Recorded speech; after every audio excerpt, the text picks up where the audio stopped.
I'm Jim Check. You're watching Kelowna Now. I'm here with Liz Sage, Team Fitness. Hey, Jim. Beginning of the year. Yes. Beginning of the year. Now look, we have the live shot behind us. We have the traffic rolling. It's rolling. It's kind of nice, actually. You know, like beginning of January, and there's not a lot of snow on the ground here, but lots of snow up in Big White. Look at the hills. Yeah. Yeah. Big White. Big White's got lots of snow. That's the perfect Kelowna winter. It is. Nice and I'm nice happy and with kind it. of like That's so temperate here with no snow, So and then all happy this with big snowfall. Snowfall is where it belongs. Yeah. Up in the mountains. In the mountains. Yeah. So this time of year, people that typically start talking about goals, and then health typically is one of those goals. Right? Mhm. So Yeah. how do you form those? I guess it's habits, right? That you have to have, because habits are going to make you successful or not successful, right? So say going to work out once really has no effect. Crushing it once in a while. Yeah, crushing it once in a while, or like going for the first week of January and just peering off to, like next year will be better. I'll be better next year. Yeah. 6 weeks in, that's when a lot of people fall off. Sometimes Yeah. I look forward to that, actually. 'Cause in the which gym, falling you off. just Yeah. have- Lots of emptiness for sure. Yeah. There's no question. Crushing it once in a while is, not the answer to obviously achieve goals. And, but consistency, show up average, Yeah. right? Consistently. That's when you're going to have the outcomes, because it just all of a sudden one day you see change, right? But it's not because it happened on that particular day. It's because of all those consistent efforts you put in along the way, right? But average, you don't have to go out there and crush every single diet, workout, lifestyle. It's not much different than money. Like if you just put 10% away for your whole life, compounding. all the time. Compounding is a secret in almost everything. It's right? true. Compounding effects. Like you do one push-up. That's all you can do today. Yeah. One push-up. And then maybe one next week you do 2. And then you'll grow. That's right. And you can do maybe 10 in a week or a month or whatever. Not a week, probably, if someone can't do one. Yeah, but whatever it takes, that That's not progression. realistic. But yes, it's true. Yeah. Isn't that story of Hercules? Like he started carrying the calf. Yeah. And then then you just pack the calf every day. And obviously you've got to really gain strength, because that doesn't take long for that to be a cow. No, it's true. And it's just incremental Changes. Yeah. So how do you set yourself up for success? Like you train a lot of people. How do you set them up for good habits? Well, what I want to say too, though, is that I've been in the wellness space for a long time, right? So better part of 30 years. And that is my superpower. My superpower is that I have been in it so long that I have seen all of the trends. I have seen all kinds of people. I have seen, things come and go. And it's just, the one thing that I know consistently is the answer for most people is to track their habits, right? You can't measure what you don't track. So anything, and this is true in business, right? It's true for everything. If you're Writing it down you're really tracking it, then you can measure what's working and what isn't working, right? And so if we know that to start with, then that's a really good process to make change. The second piece is that you need to know why you want the change in the first place. They have to be motivated to have that change, right? Shouldn't be somebody else's goal. No, it's all up to you for sure. But if you don't really know why it's important to you, nothing you do is going to stick, right? Nothing. Yeah, so that's something we can ask ourselves. And there's this little exercise you can do. It's called the 5 whys. And you ask yourself, why is it that you want to take on this challenge? Or why is it that you want to do this thing? And you get an answer. And then you ask that why to that thing that shows up. And you keep asking why until you really dig deep into what this really means. Because that making it meaningful often is a helpful thing to keep stick to whatever you want to achieve, right? So that's the first piece. I think that's really important for people to dig into. And sometimes, when we do that with a friend, with a coach, with our partner, then we have buy-in from the people who are going to be impacted by what it is that we're doing, the things we're changing, and the way we're showing up with different behaviors. Because if we just start doing things differently, sometimes we get pushback and resistance from other people in the household or our friends. That there's a big thing around that with dry January. People, that's a habit they want to change, but they want to stop drinking alcohol. for the month of January. I don't know what I'm happens working on in a dry February. century. Dry century. But it is one of the popular things that shows up in the Yeah. January space. It always puzzles me. Why just January? Exactly.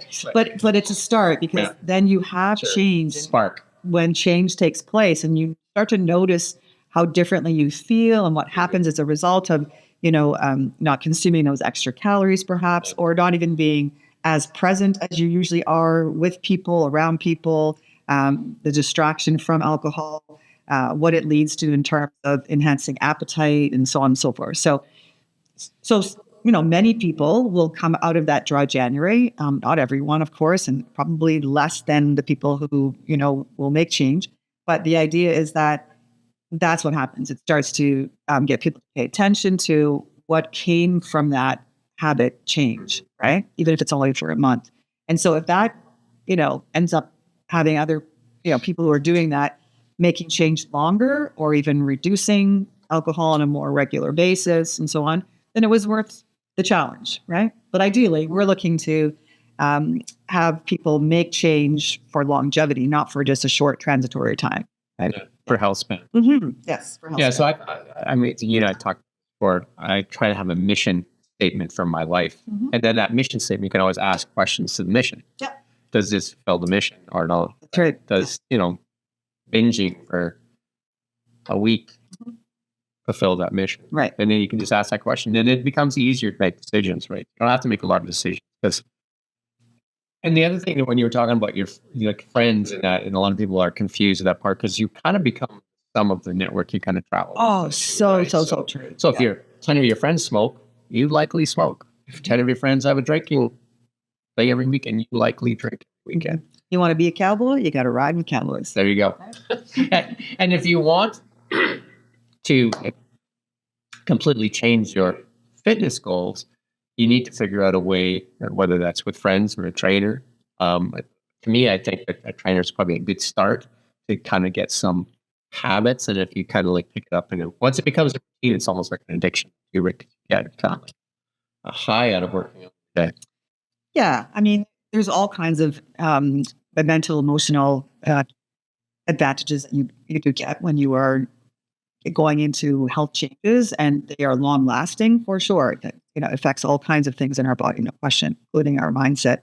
I think too that the whole idea behind letting people know that you're changing habits is the more people who know what your goals are and what your objective is, the more potential support that you can get. The offset of that is if you're getting pushback and resistance from people who you are telling, then you need to find some new posses. Yeah, because I can remember that as a youth, when you don't want to do drugs or something like that, they seem to think they need to indoctrinate you into that group, and the pressure gets higher and higher and higher because people like the tribe, they need you to belong to that tribe.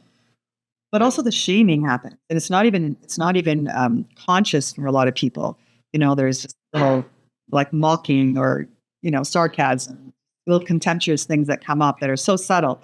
And part of that is a lot of people also want to be able to do what you're doing, right? That they wish that they could, have the discipline or the drive and the intensity and the intention to be able to do these things if they're not doing it. And you let them do them and you do you, right? But if in fact you're getting pushback and resistance from other people, it's time to step back and kind of go, okay, so is this who I want to hang around with? And then if it's somebody who you're partnered with, you just got to let them do their thing and you continue to do yours. And then you get to decide, what you will do, with the resistance that's coming with that. Right.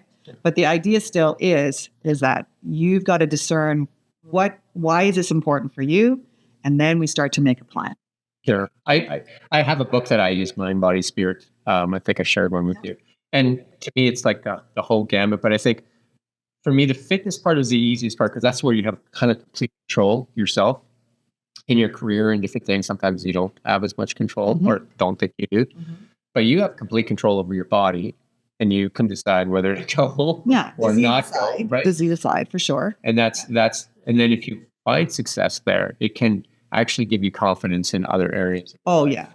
There's this almost domino effect. That's why when people do start to exercise, by default, they start to change up their nutritional patterns because it helps them be better at the exercise. And then that builds momentum. And then before you know it, other lifestyle behaviors start to change as well. So I think confidence is a big thing. Confidence in your work, confidence in your relationships, confidence in so many different areas. Confidence often is the goal. It's what people really is the why for people. And so I do a lot of behavioral work, and I'm not an RDN, I'm not a nutritionist, but I do a lot of behavioral change work, and I've got a master's in counseling psychology. So that's one of those areas where I really like to dig in and go after these whys and then the why nots, and really try to find out what is the attachment to the things that people want. And confidence comes up often when we really start to dig down the layers of the onion as to why they want to take on a challenge or make change or be different or look different or whatever it is. It is confidence. And that confidence comes in physical confidence to have capacity for a lot of people, especially as we're going into the aging population. And then confidence also for our younger people is to be able to go out and meet people and have build good relationships and connection, which is a fundamental need of the human spirit, right? So you've hit it on the head. Confidence is a big why, and it carry over. A lot of people are too scared to talk to anybody in the elevator. Yeah. Do you know what I mean? And I make it a point to talk to almost everybody in the elevator. Do you know what I mean? Because I think communication is such a strong skill to have in today's world. It is almost one of the top skills to have, communicating, whether that's written, oral, or whatever. You need, in this ever-changing world, you need to have good communication skills. I agree. And good communication skills come from confidence. They do, for sure. And we certainly don't get a lot of opportunity for it. So when opportunity presents itself, we want to jump in and take advantage of that, definitely. Yeah. And I think, how do people start though? I know a lot of people, and it's no different than money. A lot of people want the result, but they don't want to do the work to get the result. Yeah. And that's the tough one, right? Because the amount of it's simple, right? It's a very simple equation, but it's a very hard equation to start. Right? It is. 2 + 2 = X. Exactly. And it's like Netflix plus Cheetos does not equal fitness.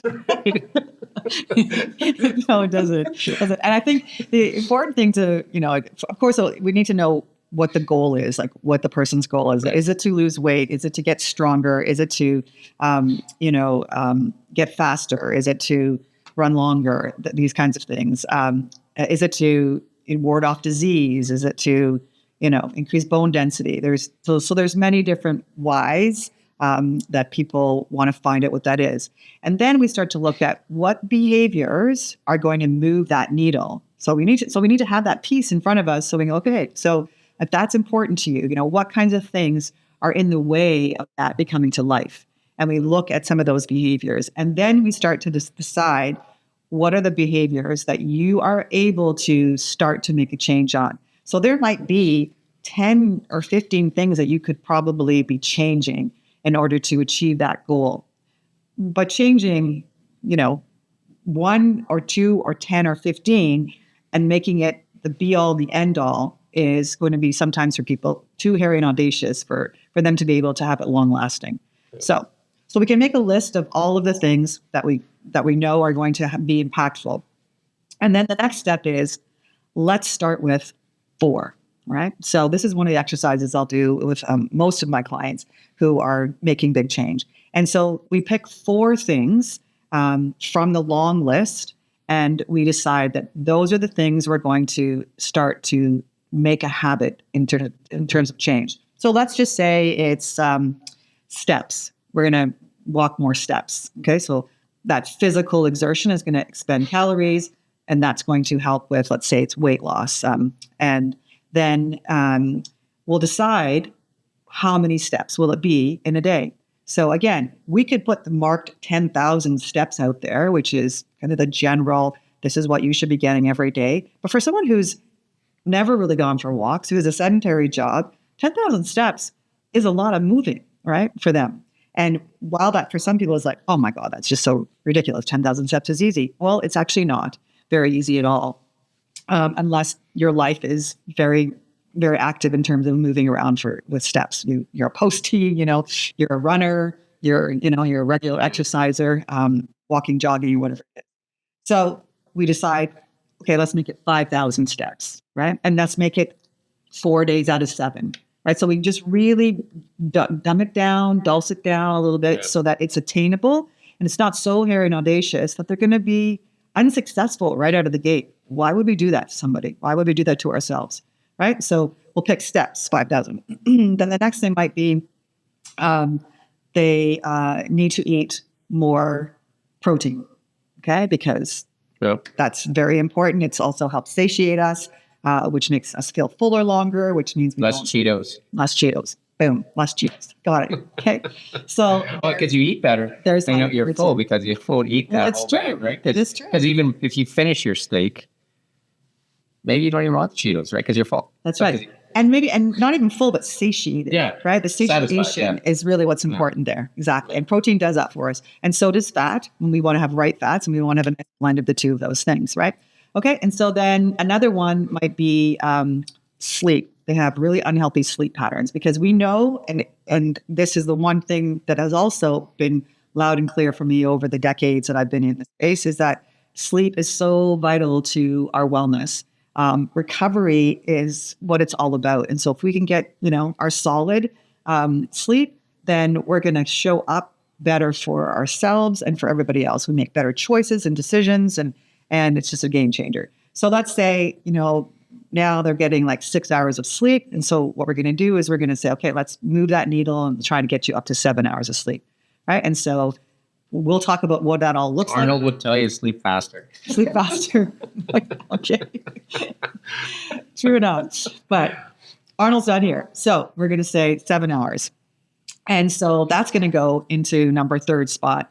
And then number 4 spot will be, give me one. What would it be?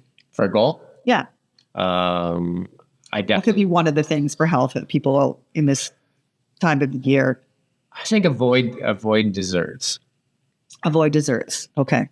All right. Well, I was thinking exercise. Oh, exercise. Oh, well, move. Okay. Well, we had the steps, so that's activity, steps, yeah. Right? That's activity. Yeah. So we'll say avoid sweets. Okay. So along with the dry January, there's also the sugar-free. That's the toughest one. Well, sugar-free is that's like pretty tough. Almost impossible. You have history with sugar. Yeah, that is my weakness for sure. Chocolate and that stuff, because it's like the decisions you make. Like I can even think that I was at the CES and I eat pretty good for the most part, right? Mm-hmm. And then we're there at CES and we're gonna have one cheesecake to split, and I thought, well, let's have 2. That's what you're suggesting. Because we can share. Yeah. You don't have cheesecake very often. But after you eat it, you're just like, why did I do that? Right?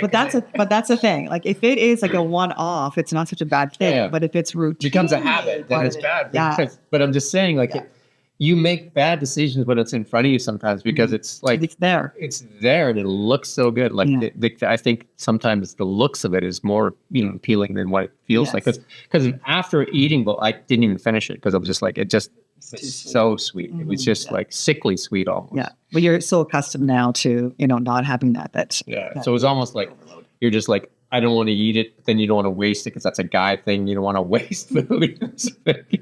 Grab it and take it with you.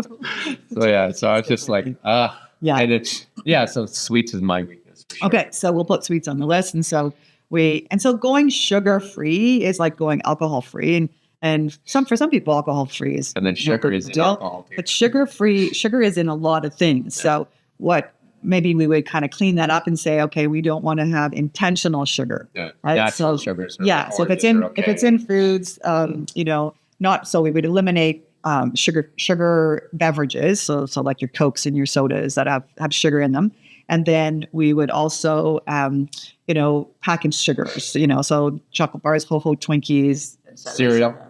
Well, there is that, so it would be a mindful cereal change like around cereal. Mm-hmm. But we're looking at more intentional sweets. Yeah. Okay, so a cereal could still be classified. It's not my idea of a great food choice, but it's dessert for most people, or it should be. So there's our 4 things. All right. Now, habit tracking is a great gift, for change. It really is. And so if anybody wants a tracker, they can just, put in the comments tracker, and then I will message them and I can send them a tracker.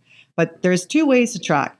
And so if we have four behaviors that we're trying to change, we can do it one of two ways. We can change all four and say we're doing 30 days for all 4 weeks, okay? Or we can stack them, right? And so the first week, we work on the steps, okay? And then the second week, we're working on the steps and we're adding in the sleep. And then the third week, we're working on the steps, sleeps, and the sugar. And then the fourth week, it's steps, it's sleep, it's sugar, and it's those 3 S's. And what was our fourth? Our fourth one was, can't remember what we said for the fourth one. Steps. Alcohol free. Alcohol free. Okay. All right. And so no sips. Forgiveness. No steps. Sip free. and so then you have your 30 days. Now, what could happen from there is now you take the next month and you are doing all 4 of them for the 30 days each day. Okay. Mm-hmm. Whereas the other way is you start with all 4 at the beginning. Now, it's one thing to state the habits. It's another thing to really discern and create what that's going to look like, right? So when we say, more steps, it's 5,000 steps. And then we look at, okay, how, if it's daily, so how are you going to put that in your day? Yeah. So we talk about, different ways you can get steps in, can you park further away? Can you climb the stairs to get to the building, where you're going? Those things alone can elevate that, where you don't actually physically have to go for a walk. Although going for a walk after dinner is a great way to, regulate your blood sugar levels. And it's a nice thing to do before you go to bed. And so that could also be another way for you to get the steps in, right? Alcohol free, we know that we just need to stop, drinking alcohol, so that's a pretty simple one, right? And then the sleep, we could start by, shifting the hours rather than a full 7 hours. We might start with, okay, we're going to go to bed 15 minutes early. We'll get up 15 minutes early and we'll just try to stretch that time sleeping in. We'd look also at bedtime routines, so it's not just about here's the habit, make it happen. It's like, okay, let's think about what it's going to take to really have success around that habit, right? It's not just going to appear. We're going to think about it and have the thoughtfulness around that. What was our other one? Sugar. So we're going to look at our pantries. We're going to right away start to clean things up. There's the seafood diet. I see it, I eat it. So it's like you said, if there's 2 cheese cakes in front of you, that's the toughest one for sure. Yeah. Like if it's in your house, you're probably going to eat it. Yeah. So we're going to do a little bit of a cleanup, right? And we're going to, only bring the things in, and we only shop for the things that we are. Go shop hungry. That's a really good one. It's not shopping hungry. Yeah, that's a good one. Very good hack. So the idea here is we're trying to set ourselves up for success. And so we want to, take on things that we can consistently show up for. And then over time, what happens is we organically grow the lifestyle change, right? It's a sneaky thing. It's like, okay, I feel pretty good 2 weeks in, around no alcohol. I feel, great about the steps. I've gotten 5,000 steps every day, and now I'm feeling like some days I go actually just a little bit longer on my walk, because it feels good. I like it. I'm enjoying it. But it wasn't so hard to begin with that the defeat comes so early that it's just like, oh, I might as well just stop. There's no point. Okay. Which brings us to a big point is that never twice. So if you falter a little bit, try not to let it bleed into another day. Okay. So if you falter on your tracking on one day, it's like, okay, I didn't get 100% of that, but tomorrow's a new day and I can start fresh, which is what I like about tracking. Yeah. Just going to get angry if you. Oh, I'm banging the table. Sorry. We're not going to bang the table. That's one of your habits. I do a lot of hand things. I've been told that before. So measuring these things is a way to keep ourselves accountable, right? It also, by default helps other people change around us because they see us being intentional about these things. And so we can actually move the needle for other people at the same time. Yeah, my personal experience is that you kind of relax after a while because I did I lost, 50, 60 pounds in like 7 years ago, and I've kept it off. But that was like 90 days of no sugar, no wheat. And that's hard. No sugar, no Very wheat. hard. Mm-hmm. But I lost so much weight. Right. And then you can kind of back off from it a little bit, as because you can add things back in, and and it's you add exercise and different things. Of course. Kind of, Yeah. but it was very strict for those 90 days. Yeah. And that was my challenge to myself. I said, because I tried tons of diets, tried tons of different things. None of it worked. I tried the keto diets and all the flavor of the day. And it was so simple. No It sugar, was no two wheat. things. Just right? no It was two sugar, no things. wheat. Yeah. Right? It's so simple, right? Because you're just like, but that pretty much eliminates restaurants, right? Yeah. It kind of does. Because if you go to a restaurant, Yeah. what I would order at a restaurant, because I would typically be a cheeseburger fries kind of guy, because that's my favorite meal. Like if I was to have my last meal, it would be a cheeseburger and fries from In-N-Out Burger. Right. But so your cheeseburger now becomes 2 patties, lettuce wrapped with a salad, Sure. right? Yep. So you're still kind of getting the burger, but you're gonna have the lettuce and the tomato and all that stuff. You just can't have the bun Mm-hmm. and the fries. Yeah. Right. And so you just start making those decisions, and no sugar, no wheat is huge. Yeah. It absolutely is. And so what also, is good to point out is that 90 pounds just from sugar and wheat, like that's tremendous. 60, actually. Oh, 60. 60. Okay. All right. 60. Okay. So even 60. Even, Yeah. Even Because 30 pounds. that's a third of my weight. Yeah. Do you know what I mean? Like that's right now would be like even less than, or more than that. Yeah. So what I'm saying is that lifestyle, look at what changing just those two things did. And so then you have to think about, look how much wheat and sugar you had to be consuming to be able to eliminate that much weight over what kind of length of time was that? 90 days. 90 days. Yeah, Wow. and then, Yeah. but I was also drinking 5 iced coffees a day. Yeah. Like it was almost like an So IV this drip, is- right? This is the sugar, right? This is the sugar in beverages. A lot of people think, IV that's- drip. Yeah. But a lot of people think, And I don't think stopped about drinking. beverages. I stopped drinking 5 Coca-Colas a day and switched to because I thought the coffee would be better. Yeah, Oh it's my like God. replacing one bad habit with another. So that's the other thing to really pay attention to is that am I changing one bad habit for another, Yeah. right? And so we can change the stimulus or we can change the response, right? So if you're always snacking with TV Yeah, is the that's stimulus, and the response to watching TV Yeah. is the snacking, right? Okay, so we need to again, be mindful about that connection, right? So, so we could start by, we could do one of two things. We could stop watching TV, for Yeah. either the length of time you're watching it and or not at all, Yeah. or when we're watching it, that we are mindful about hand to mouth, right? Like what are we consuming? So my hack for that was because I used to do the chips and chip dip, which I love chips and chip dip. Love the dip. Love the dip.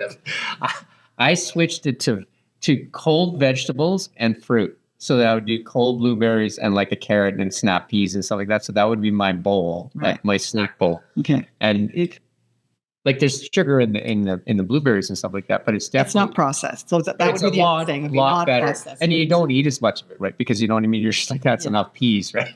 That's right. Yeah. And because peas will fill you up, and there's not a lot of calories in there or carrots, right? Mhm. So you can kind of consume a lot. Yes, you can.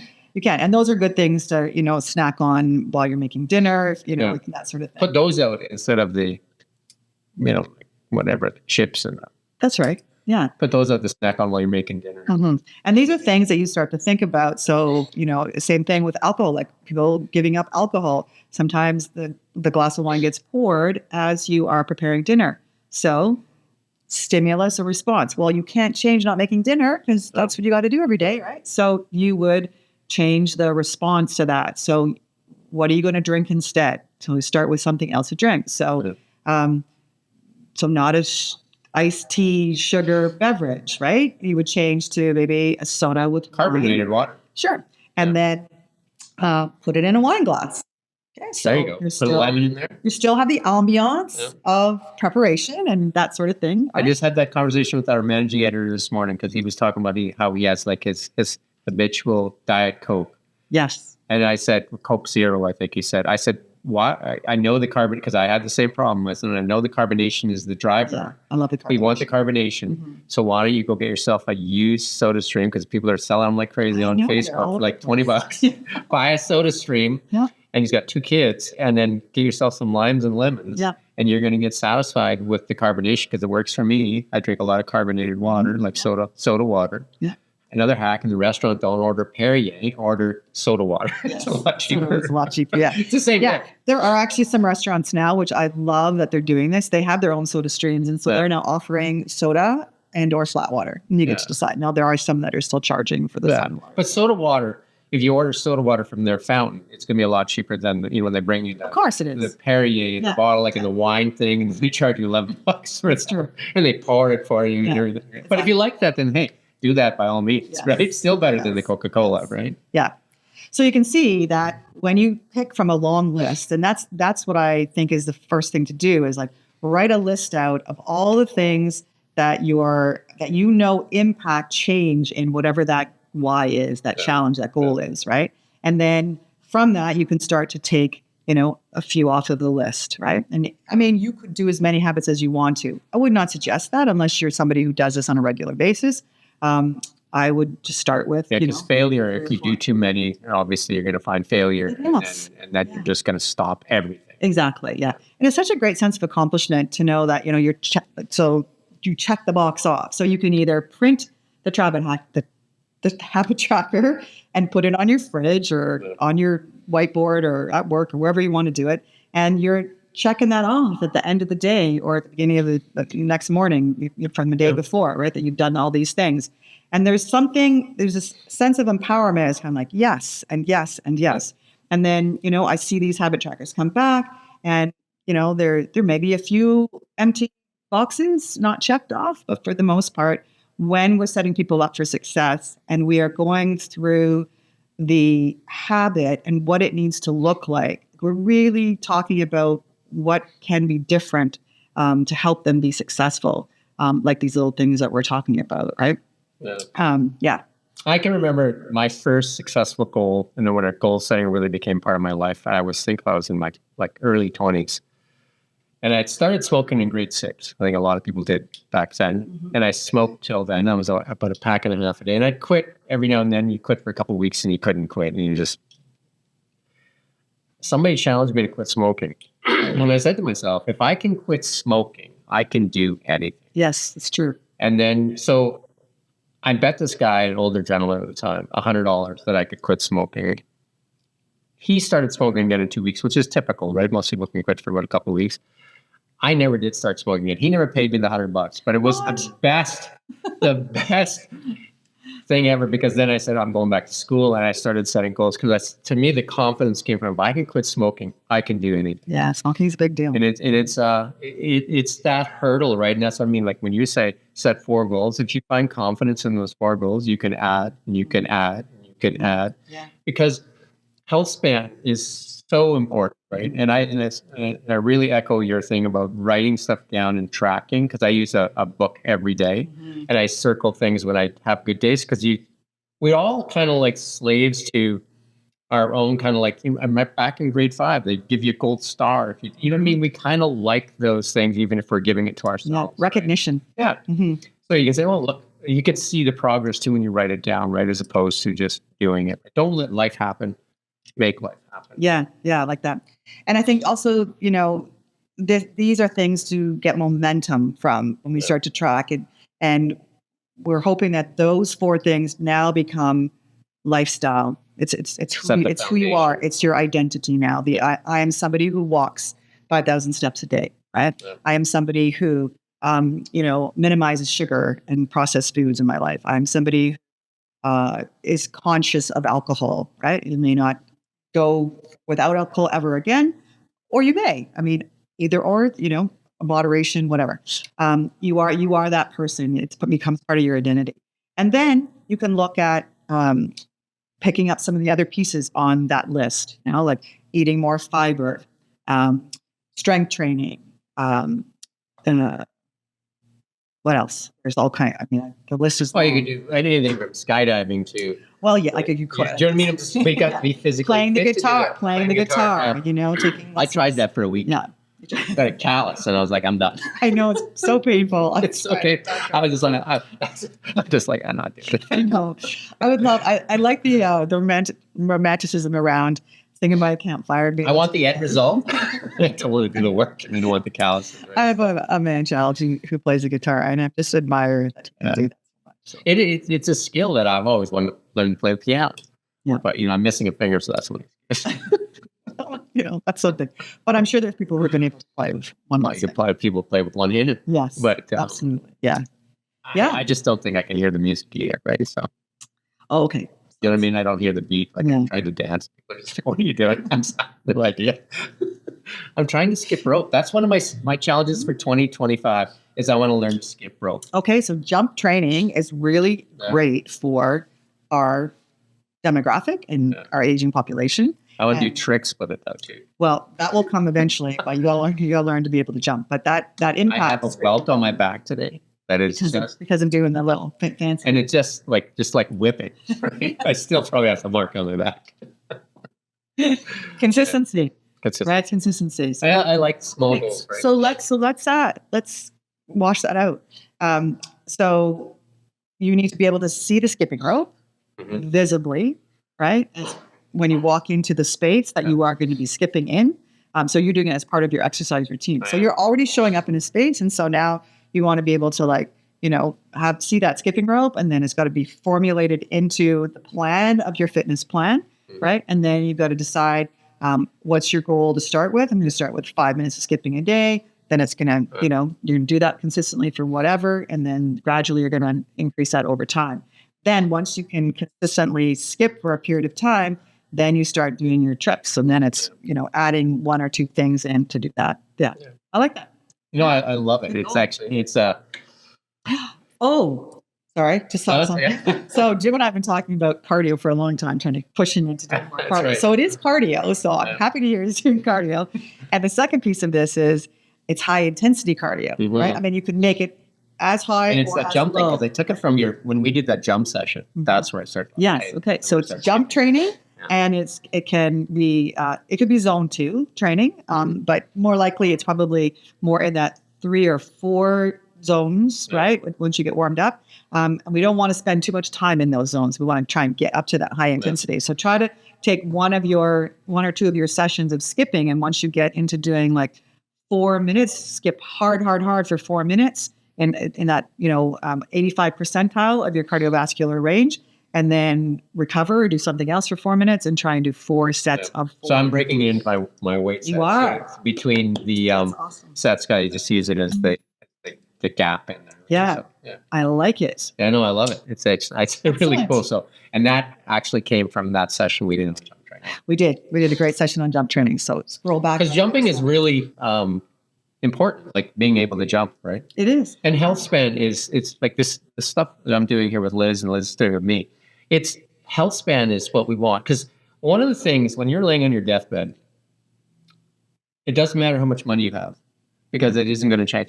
But if you could say to somebody, would you like another $1 million or would you like 10 more years? Do you know what I mean? Because what are you going to do with $1 million? Can't take it with you. You could give it to your children, I guess. Sure. But they But- can earn their own money. But the health span is what's important, right? Because people can't buy that part, No, right? You not at can't all. buy it. This is it. You have to go get it, right? So you could use those Epic and stuff like that. You get all the I listened to those Epic commercial while I was in the United States.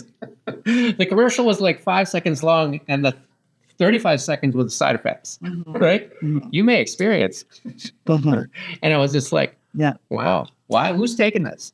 Well, some people take it because they need to take it to get started, and Right. and there are lots of different reasons. So we won't go down that Yeah. pathway. But the idea is that moving is the panacea. Movement is a panacea. It is. It always has been. Like I said, 30 years plus in the space. I've seen it all coming and going, and movement Movement matters. No, there you go. Well, it matters. But Matters. the big buzzwords out there, even I was at the CES, the Consumer Electronics Show, health was a big component there.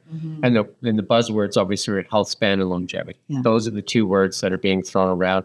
And the mobility that you and I have talked about so much. Like it's not to get a longer lifespan if you're kind of like in a walker or different things, is it really a good health span, right? You want to be mobile, enjoy time with your grandkids and your different things. And then also be less of a burden on the health system. For sure. And health span and lifespan. Lifespan is about the length of your life, and health span is about the quality in that life. And that's what we're aiming for. Lots of tools there, diagnostic tools, lots of different things. So I know we don't have a lot of time, but lots of different tools there measuring, blood sugars and like heartbeats and rest times and all kinds of stuff. Lots of stuff being integrated into fashion, lots of stuff being integrated into where you sleep, and lots of wearables and lots of different things to actually help you get a better, or motivate you to have a better fitness, kind of like drive you towards more fitness, right? Yeah. And I'm a big into fashion too. I think fashion drives a lot of fitness though too. Like athleisure is like if you're dressing with tighter fitting clothing, it behooves you to kind of stay more fit too. Yep. Right. I would agree. Yeah. It's part of everything, right? Everything is kind of connected. The world's connected. The world is connected. Yeah. We want to feel good in it. So yeah. Anything else you want to add? I don't think so. I think we covered that fairly nicely.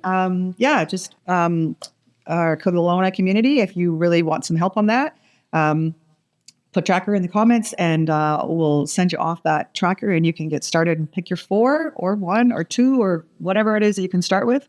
And let's make it. And I've got a tip for you too. Like if you're waiting for your friend, because lots of times people have friend buddies to start fitness and they're waiting and they're just like, next week. I tell you, here's a hack for you. Get a personal trainer like Liz, and then you don't have to wait for your friend, and then maybe your friend will come along. Do you know what I mean? Because lots of times it is that thing is like, we're going to start as soon as both of us go, right? But then it's always like, I don't want to do this weekend. And then it just kind of keeps kicking down the road. Go ahead and start. And if you need some help, get a trainer. And then your friend will probably come along when they start to see the changes in you. Yeah, I do see, I do a lot of health coaching, and one of the things when we break down these habits, so it's one thing to like list your habits. It's another thing to really dig in and figure out what that's actually going to look like and what you can manage versus somebody else, right? Some people can take on more around what that habit is, whereas other people need to start a little bit further back. I've seen people rely too heavily on the buddy system. And then when the buddy quits, you know what I mean? Because there's such reliance on the other person. Yeah. Reliance. If it's to be, it's up to me. There you go. With that said, we wish you a happy new year and healthy habits. And again, reach out to Liz and she'll put you on the right track. And we wish you a great 2025. And we believe the sun is starting to come up. And we should have a great 2025, a year of abundance. Year of abundance. There you go. Yes. Yep. We thank you for watching Kelowna Now.